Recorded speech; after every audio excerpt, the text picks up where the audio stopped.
Director Subhash కే రాజ్ దర్శకత్వంలో release అయిన blast cinema గురించి చూడబోతున్నాం.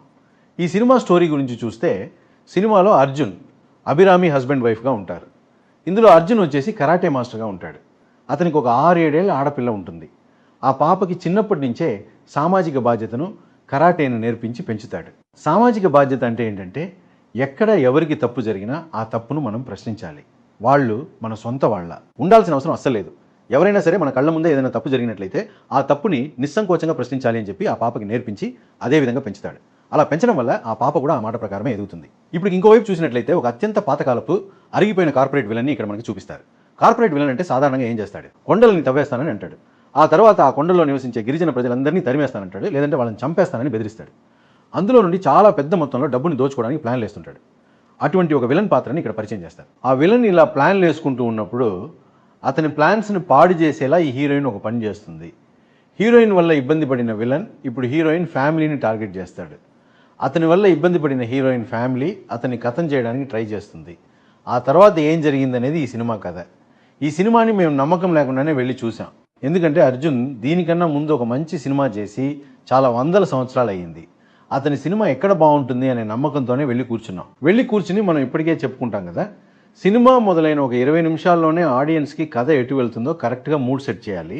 అదే కరెక్ట్ సినిమా అని చెప్తాం కదా, దాన్ని చాలా కరెక్ట్గా చేశారు. ఒక 10-15 నిమిషాల్లోనే మనకి ఏం చెప్పాలో అది చెప్పేశారు. ఆ తర్వాత వచ్చిన విలన్ కథే కొంచెం పాతబడిపోయింది. కార్పొరేట్ విలన్ ఆ కొండని తవ్వుతున్నాడన్న ఒక పాతబడిపోయిన కథగా ఉంది. అది మాత్రమే కాకుండా విలన్ అంటే స్ట్రైట్గా ఒక విలన్ కాదు, ఈ సినిమాలో ఒక 5-6 విలన్లకి కథ చెప్పాల్సి వచ్చింది. అది ఓ అరగంట సేపు చాలా మామూలుగానే వెళ్తూ ఉంది. ఆ తర్వాత హీరో ఫ్యామిలీ విలన్ గ్రూప్ గొడవ పట్టడం మొదలుపెట్టిన తర్వాత సినిమా అదుర్స్ అనిపించింది. ఆ తర్వాత ఎక్కడా కూడా ఒక లాగో ఒక మలుపో లేకుండా చాలా బాగా చివరి వరకు తర్వాత ఏంటి అని వెళ్ళి ముగిసింది ఈ సినిమా. ఈ కథలో ఇంట్రెస్టింగ్ ఏరియా ఏంటంటే సంబంధమే లేని ఒక కరాటే మాస్టర్ ఫ్యామిలీ, సంబంధమే లేని ఒక కార్పొరేట్ కంపెనీ వాడు, దేనికి సంబంధం లేని ఒక అదిరిపోయే పోలీస్ ఆఫీసర్ ఉంటాడు. అండ్ వీళ్ళ ముగ్గురు కలిసి ఒక పాయింట్లో వచ్చి ఒక పెద్ద చిక్కులో పడతారు. అప్పుడు వీళ్ళ ముగ్గురికి కూడా అసలు మనకి శత్రువు ఎవడో తెలియదు, ఈ పర్సనేనా అని. ఆ పాయింట్ని మాత్రం చాలా సూపర్గా డిజైన్ చేశారు. సినిమా అలా ఎండింగ్ అవుతున్నప్పుడే ఇంకొక కొత్త కథ స్టార్ట్ అవుతుంది. ఆ విషయం కూడా చాలా ఇంట్రెస్టింగ్గా అనిపించింది. సినిమా మొత్తం చిన్న చిన్న విషయాల్ని పెట్టి బాగా కనెక్ట్ చేసి ఇంట్రెస్ట్ని క్రియేట్ చేశారు. ముఖ్యంగా చెప్పాలంటే అసలు అభిరామి ఎవరనే విషయం, అండ్ వీళ్ళు కరాటే మాస్టర్లు అంటే హెడ్ మాస్టర్లను అర్థం చేసుకునే విషయం. ఆ తర్వాత సడన్గా ఈ ఫైట్ మధ్యలో ఒక ముగ్గురిని చంపేశాం. ఈ ముగ్గురిని ఏం చేయాలి, దాక్కున్న ఆ ఇద్దరిని ఏం చేయాలి అనే డైలాగ్. తర్వాత చూస్తే వాల్యూమ్ ఎక్కువ పెట్టారని పక్క ఇంట్లో వాడు ఫోన్ చేయడం. తర్వాత మందులు కొనడానికి వెళ్ళిన దొంగ చైన్ స్నాచింగ్లోకి దిగడం. ఈ రకమైన విషయాలన్నీ భయంకరంగా ఇంట్రెస్టింగ్గా ఉన్నాయి. ఇలాంటి సినిమాలో చాలా సీన్లని చెప్పొచ్చు. సినిమాలో వచ్చే చిన్న చిన్న క్యారెక్టర్లకు కూడా మంచి ప్రాముఖ్యత ఇచ్చారు. మంచి ఆర్టిస్ట్ సెలెక్షన్ చేశారు. అర్జున్ లాంటి వాళ్ళు తను చాలా పర్ఫెక్ట్, తను కాకుండా వేరే వాళ్ళు ఎవరు లేరు అన్నట్టు చేశారు. అభిరామి అయినా కీర్తి ముకుందన్ అయినా వాళ్ళందరూ చాలా కరెక్ట్గా చేశారు. కీర్తి ముకుందన్ లాంటి వాళ్ళు సన్నగా ఉన్నా కూడా వాళ్ళు కొడితే మనుషులు పడిపోతారన్నంత బాగా చేశారు.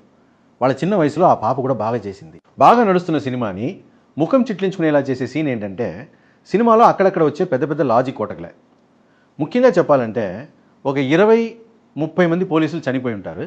అది ఏదో పిట్ పాకెట్ పోయినట్టు. ఇలాగా ఆ కేసుని పోలీసులు చాలా ఈజీగా డీల్ చేసేస్తారు. తర్వాత పెద్ద హవాలా మ్యాటర్ని అంటే దాన్ని ₹1 నోటు పెట్టి చాలా కామెడీగా చేస్తూ ఉంటారు. ఈ సినిమాలో ఇట్లాంటి చిన్న చిన్న లాజిక్ లొసుగులు చాలా ఉంటాయి.